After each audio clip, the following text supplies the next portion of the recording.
Anarcocapitalismo não é utopia. Esse artigo é de Felipe Ojeda.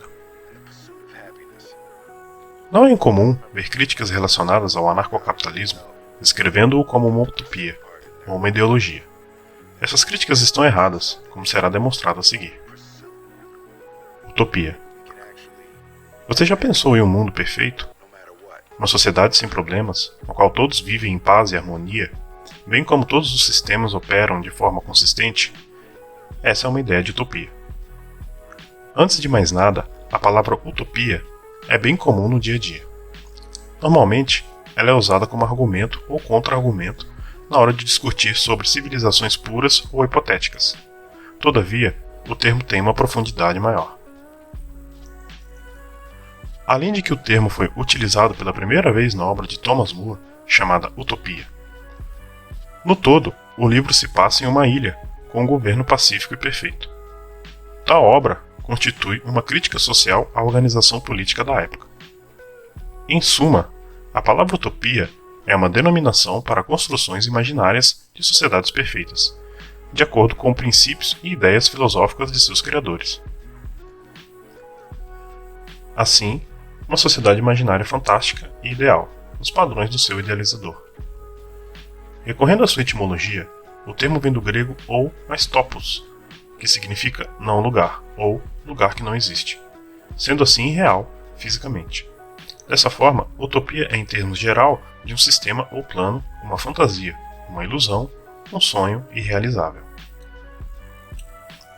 Em sua obra Utopia, de 1516, o escritor Thomas More nos traz uma crítica social sobre a organização política dos séculos XV e XVI.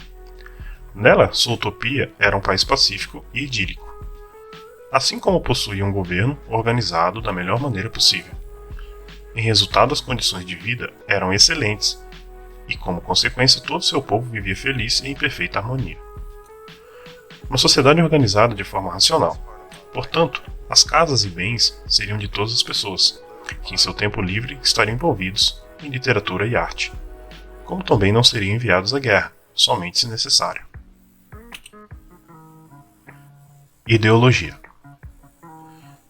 Ideologia significa, literalmente, o estudo das ideias. Por uns filósofos franceses Antoine Destutt de Tracy, autor do tratado Les Éléments de l'Énergie, de 1801, e Joseph Marie de Gerando, que propuseram a criação de uma ciência que estudasse a formação das ideias. Pretendiam formar um método que fosse capaz de examinar a origem, o processo e a elaboração das ideias na história. Significado de ideologia. Atualmente, usamos a palavra ideologia como um conjunto de princípios seguidos por um partido político, instituições e pessoas. Contudo, o significado foi se modificando ao longo da história. Para o Antoine Destutt, as ideias eram o resultado da relação entre os seres pensantes e o meio ambiente, e pesquisar essa convivência seria o objetivo da ideologia. No entanto, em 1812, Napoleão Bonaparte se apropria desse conceito e o utiliza para insultar seus opositores, chamando-os de ideólogos, ou seja, pessoas que teriam ideias pouco realistas. Será nesse sentido a ideologia como uma ideia falsa ou fantasiosa que Marx vai utilizá-la. Conceito de ideologia em Marx.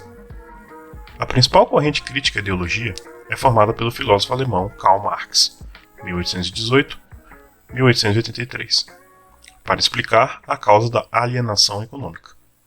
Marx observou que o assalariado não se percebia como classe social, e os indivíduos na sociedade acreditavam que a divisão social do trabalho era natural, assim como o fenômeno das chuvas, por exemplo.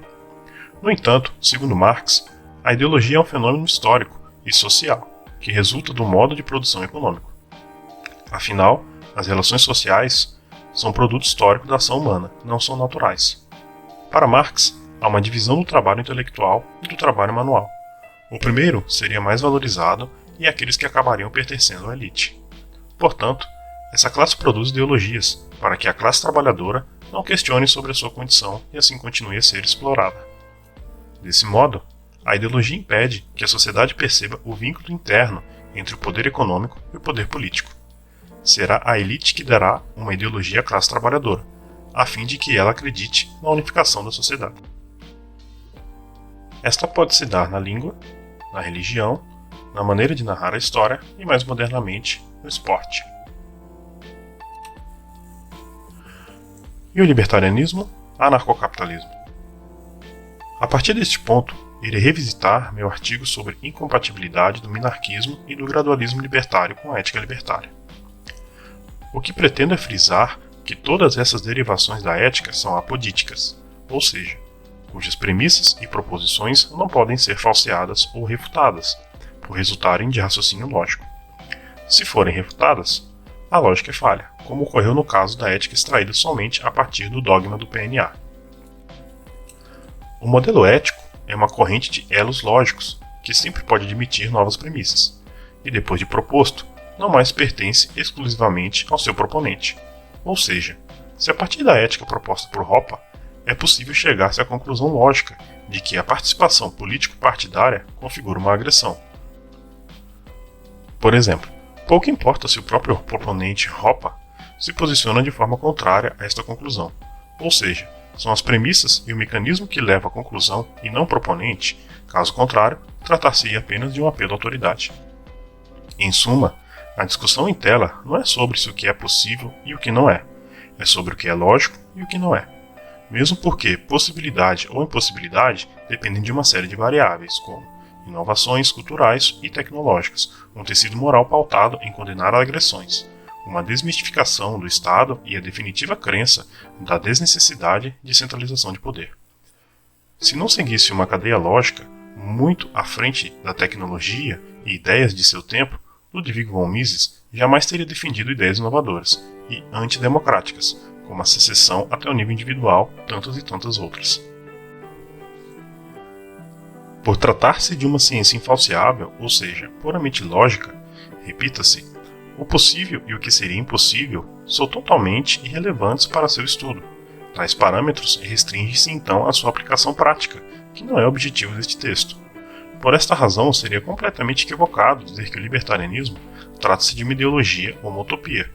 Muito embora boa parte dos libertários que se tem conhecimento muitas vezes defendam pautas que possam ser consideradas ideológicas e utópicas, como a extinção total e imediata dos estados, ou uma eventual ancapistão. Não se tratam de análises do libertarianismo em si, mas apenas de projeções realizadas por indivíduos com base na lógica ética libertária. Tais suposições seriam como afirmar que a banda X tenha péssima qualidade musical a partir da experiência de ouvir seus fãs cantando, ou seja, as premissas não estão conectadas ao que se pretende ter como objetivo de análise. A essência manteve-se incólume, preservada.